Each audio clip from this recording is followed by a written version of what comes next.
Hello, welcome back to episode 3 of Echoes of the Dead. Adventure number 2, Lady of the Damned. And as we left off in this corridor here, and you're probably wondering, why is Hexy, the cleric, and Greg, the ranger out here? We rolled a 1 in the corridor on our search, which means we end up encountering a wandering monster.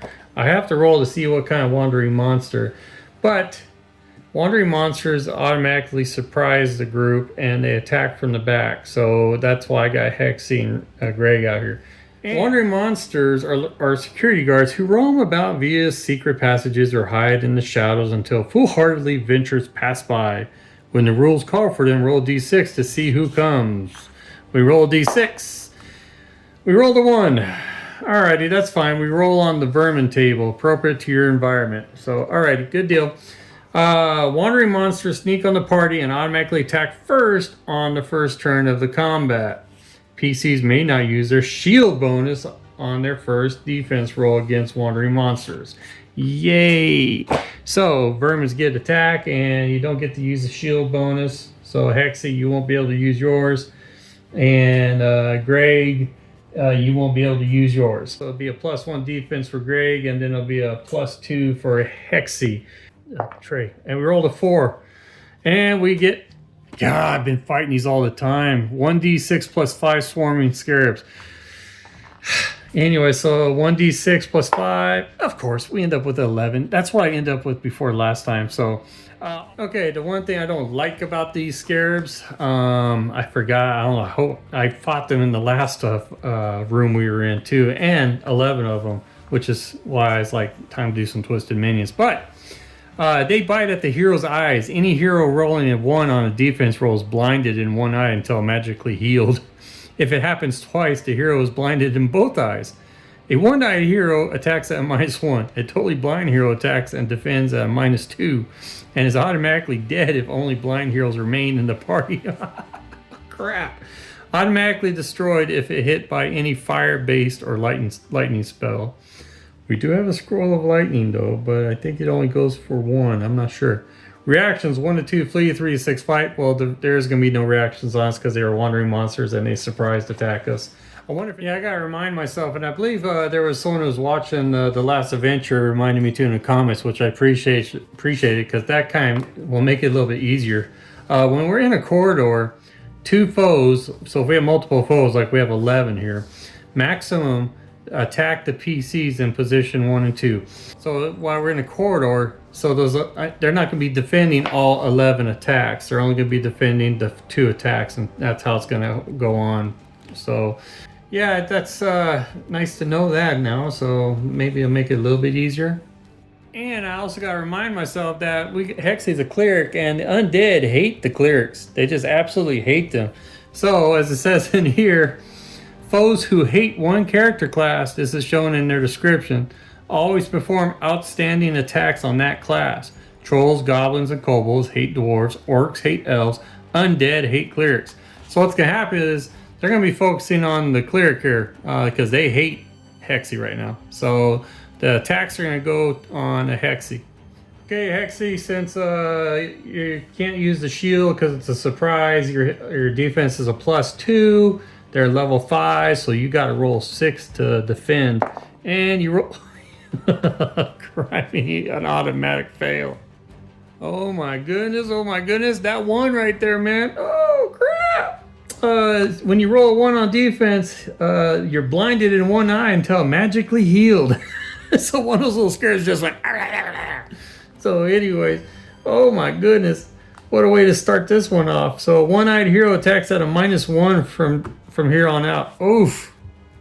Oh, criminy. I tell you what, this, like I said, this is the first time I've been playing a cleric in this adventure here, and I just now caught it. Clerics add a +1/2 level to their melee and range attack, which means if you're, since you're level 3, so 2 levels would make it 1 level.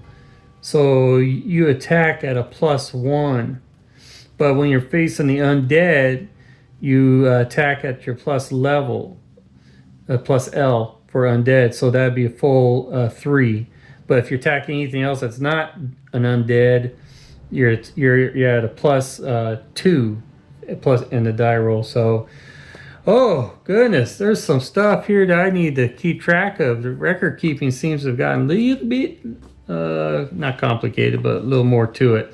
Also, I need to remember, because your spells are called prayers. Clerics use spell-like powers called prayers. Prayers may be used during combat, which is cool, and do not require a free hand to be cast, which is also cool. But using a prayer requires 1 turn, which means if you decide to heal your eye or whatever, that's your turn, and you don't get attacked. So I'm going, okay, so I caught it. Yes, I know. Just, yeah.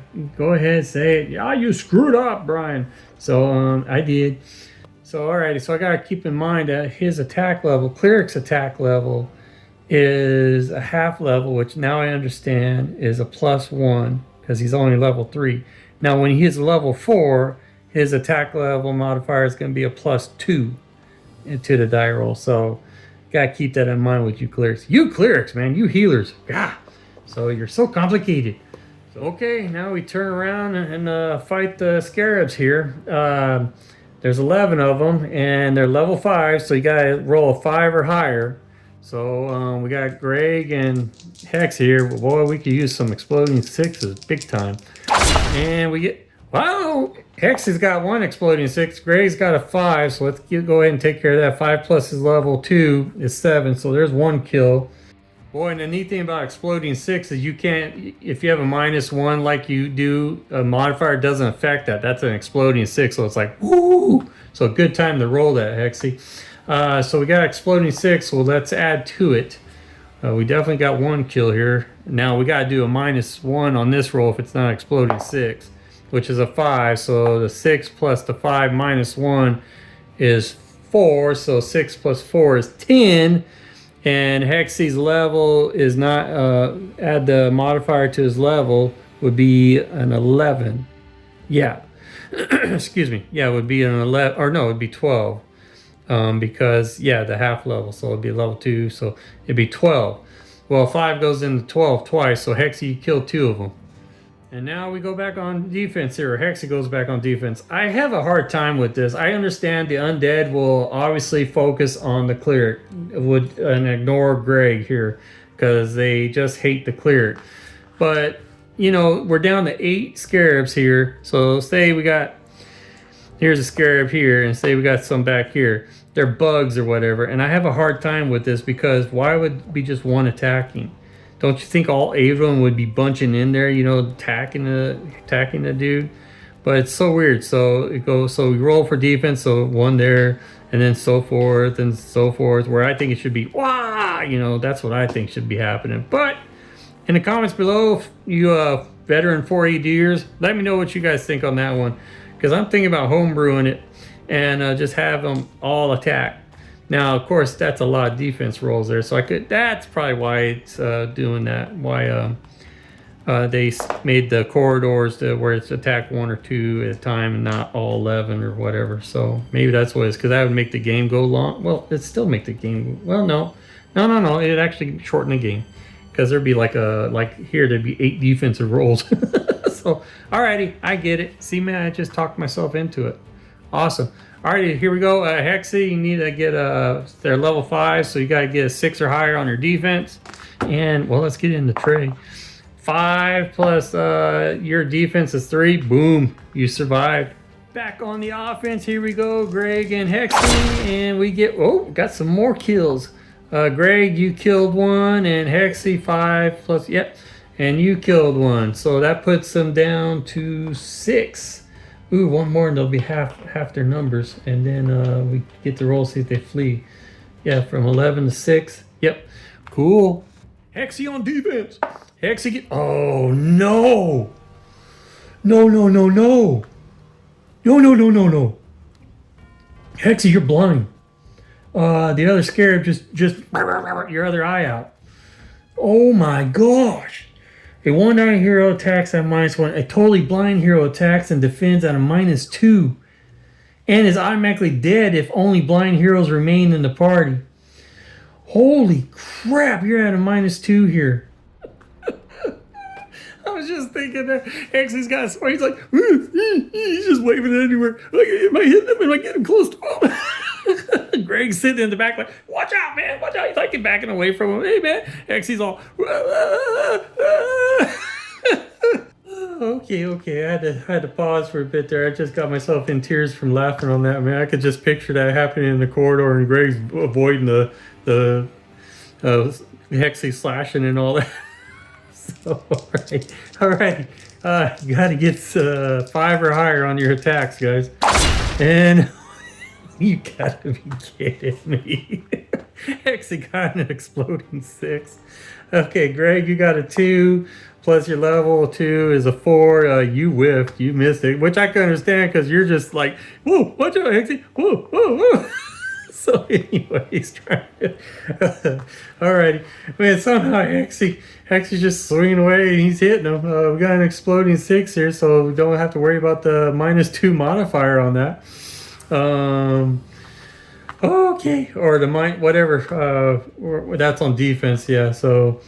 Alright, oh no, it's on offense too, so that's great. So we got exploding 6. So there's definitely 1 kill. Let's add to it. And we get... Oh, we got another exploding 6. That's 6 plus 6 is 12. Hexy, you got 2 of them down. Oh my goodness. Yeah!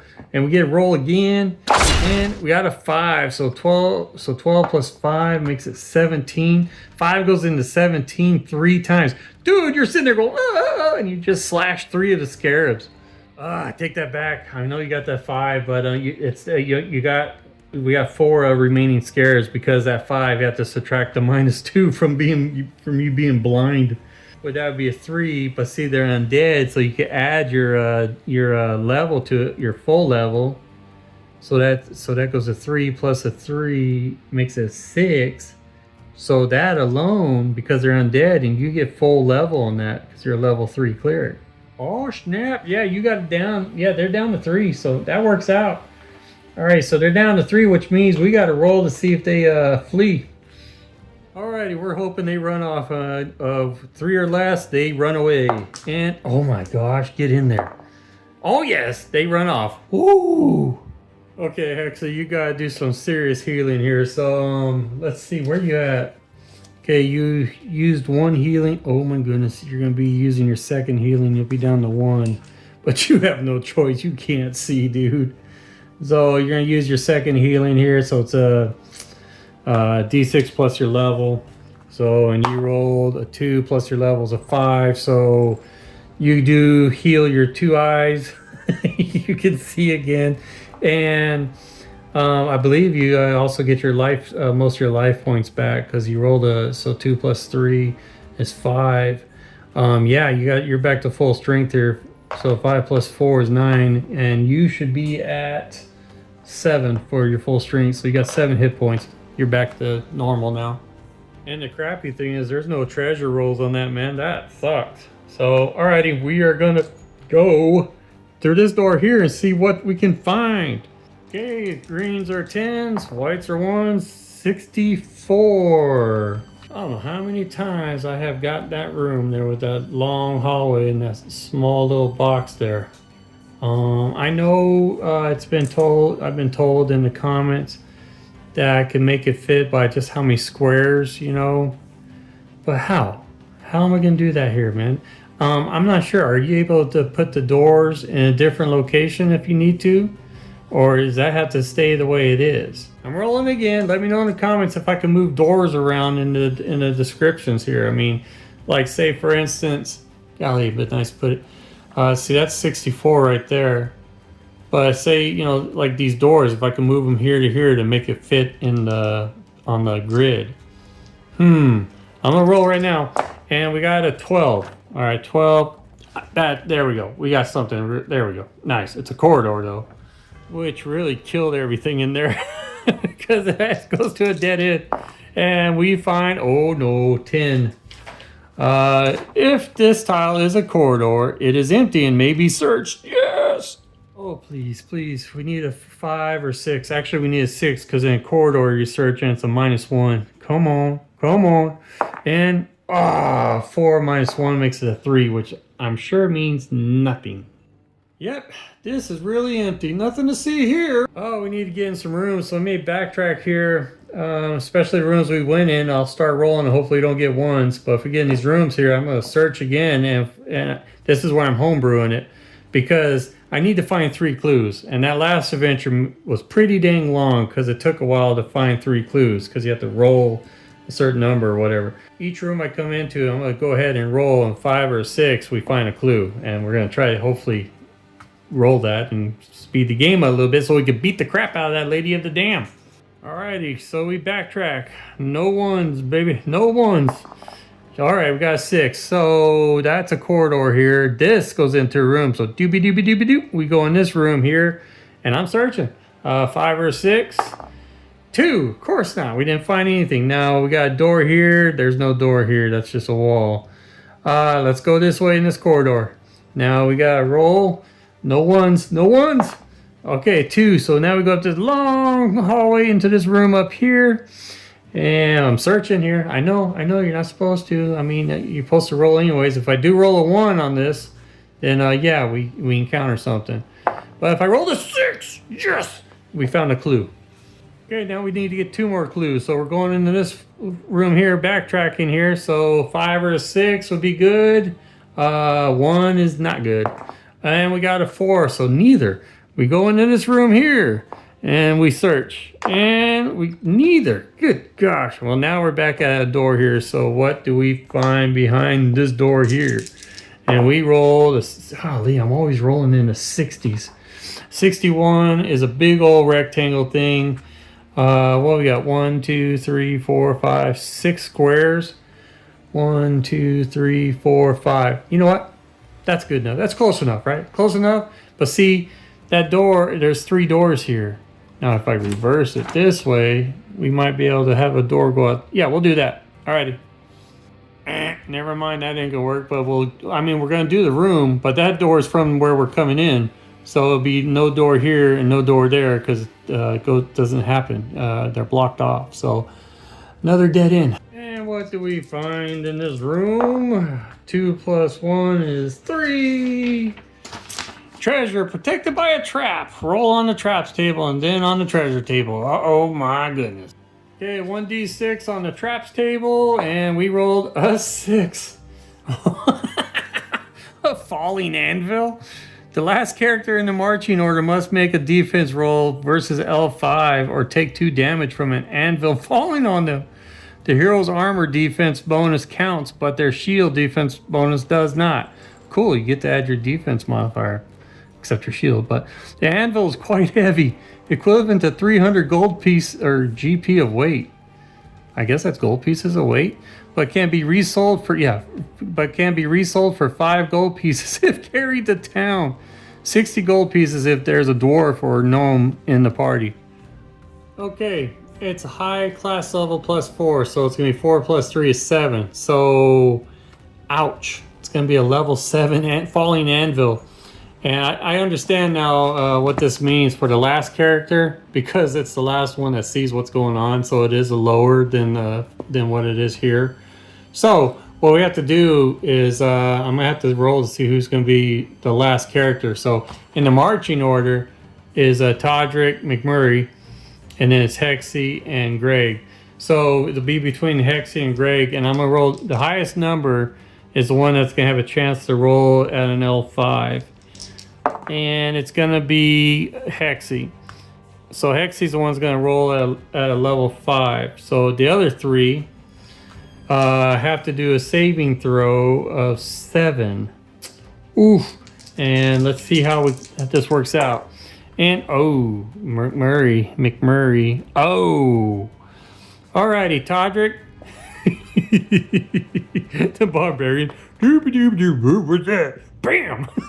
Anyways, okay, Toddrick definitely got hit by the anvil. He rolled a 1, so poor Toddrick, man. Oh, that poor guy. He's a true barbarian, people. True barbarian right here. So, and McMurray rolled a 2. Your defense level is a +3, so that makes it a 5, but you got to minus your shield. So it's a +2 on your defense. So McMurray, you took a hit. So McMurray got a hit there because you have to get a 7 or higher. And Greg, well, let's see. Greg got a 4. Your defense level is a 2, so that makes it a 6. Yeah, that didn't pass either. Wow. So you three all got hit.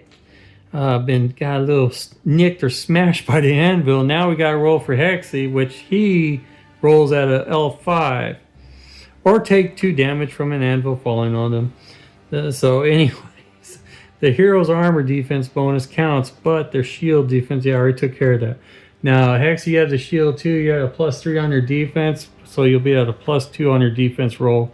You got to get a 5 or higher, and 3 plus your 2 is a 5. You pass. So the cleric's like, ole! He avoided it. So, alrighty. So the other 3 took some damage. Alrighty. So you guys all take 2 damage from it. So Toddrick goes from a 6 to a 4. McMurray. Okay. Oh, we're gonna need to heal it, McMurray. Oh my gosh, McMurray, you're down from a 4 to a 2. So, anyways, there's your 2, and then Greg, you are down to 5. Ooh, McMurray, you have the Trinket of Luck on you, so you could re-roll. The wearer may re-roll any die, but if the re-roll is a 1 or 2, the Trinket's power is depleted. Resale value 100, blah, blah, blah. Okay, if you have Twisted Value, okay. I think it's worth a shot, and see if you get back up to 4 points. So let's go ahead and re-roll a McMurray. It's a 5 though, man. So, but you got the +3 on defense, actually +2. So you got to get a 4. We're going to do it. We re-roll. Yes, McMurray, you did it. 4 plus a 2 makes a 6. So you avoided the anvil. And that puts you back up to 4 hit points. We're still going to need to heal you up though, but that's going to help out on the... That's pretty cool because you can reuse that Trinket of Luck because you didn't roll a 1 or 2, so you still have, so there's still power in it. But when you roll that 1 or 2, the power is gone and it is no good. And you can still resell it for 100 gold pieces too, as long as it's not depleted. Pretty dang cool piece of jewelry there. So nice. Okay, we got some serious healing to do here. Toddrick, you're at 4. You do have a poultice on you, so you could use that, but it's 1 per adventure. You have no choice. A poultice will heal you up 2 hit points, so you'll use 1 and leaves you with 1. So for the next adventure, okay, Toddrick, you are now at 6 hit points. McMurray's at 4 right now. McMurray, you do have a healing potion. We'll get back to you here. Hexy's fine. Hexy's at full life points right now. So, and Greg's at 5. Greg, did you use your band? You haven't used your bandage, have you? I don't think you have. Nope, it's still there. So, all right, Greg, you're gonna use a bandage. I'll heal you up 1 life point, put you up to 6. So, okay, Greg is out of bandage. And that is it right now. Yeah, so I had to do a little inventory kind of check here. So, okay, Toddrick, you're 6. Hexy has 1 healing left. And, oh, I don't want to use it now because it'd be nice to use when we fight the main boss. And he has a holy water left on him. Blessings is for curses, so I can't do anything about that. And now, McMurray, you do have a healing potion, and I think the healing potion would give you full health if we want to use that now or not. Yeah, McMurray, the healing potion, drinking a healing potion heals all damage suffered by a PC. No PC may drink more than 1 healing potion per adventure. Drinking is a free action and may be done during combat. Okay, I'm going to remember that. So next time we go in combat and say you get 2 hit points on you, then we'll go ahead and use that free action to drink the healing potion and get you back to full level. So, alrighty, let's move on. Since we're here, it's a dead end. So we got to backtrack to 17. We roll, and it's a 3, nothing there. But I'm going to search. Oh, well, it's a 3. So anyways, we go into this room here. A 1 is a monster, and then 5 or 6 is a clue. 6, we found our second clue. All right, cool. I hope you guys don't mind me doing it that way, the little homebrew here, because kind of want to speed the game up a little. Now we go into this room here with the long hallway, and we roll Well, we can get in and tray a 5. Oh, snap. We got a 5. We found the third clue. Yeah. Okay, once 3 clues are discovered and spent. Ah, that's right. I got to spin those clues. The next unexplored room is a boss monster encounter room. Alrighty, when you have 3 clues, you may spin them to reveal a secret. See secrets. Clues accumulate over different ventures. Keep them until you want to spin them. Clues are discovered by a specific PC, but the PC shares the information with allies. If the PC dies, transfer the clues to another character. Okay, cool. I gave all the clues to Greg, so Greg's the one that's going to be spinning the clues here. If the but are shared with the whole. Okay, so you may spin them to discover a secret. Clues are discovered by a single PC, but are shared with the whole party. And if the PC dies, goes to the next. Okay, choose a PC to discover a secret, Greg. The PC immediately gains 1 XP, so you'll be rolling for an XP. And chooses a secret from the following list. So I got this whole list to choose from, and everyone in the group will have the same secret. Okay, I picked the weakness of a foe, so when we meet a major foe, major boss, your character gets a +2 attack to that foe. Bonus lasts for the whole combat, not the single attack. All PCs and allies enjoy the bonus. Okay, and before I forget, Greg, you're at level 2. You have that XP, so you can level up. You have to roll 3 or higher. Come on, Greg. Oh, you got a 3. You are officially a level 3. Okay, now the next unexplored room is a boss monster encounter room. So we're going to have to roll D6 and add a +1 to any of the bosses we encountered before to see if we find the final boss, which would be the Lady of the Damned. And if we don't, then we got to go to the next room and repeat until we finally find her. Alright, now we got to find an unexplored room. There's a door way over here that can open up to this here. That's our only bet we have. There is a door here that go up to this little small part, but yeah, and then we have an open corridor to here. Oh gosh, this dungeon is a mess. And I'm sure it's my fault, the way I did this. So, all right, we got to cruise up to here. This is tile 6. So we got to cruise down here. Oh, that's a wall. And this way, oh my gosh, we got a long ways to go. Okay, we go down here to this corridor, and oh geez, we encountered a wandering monster on the first one. Good grief.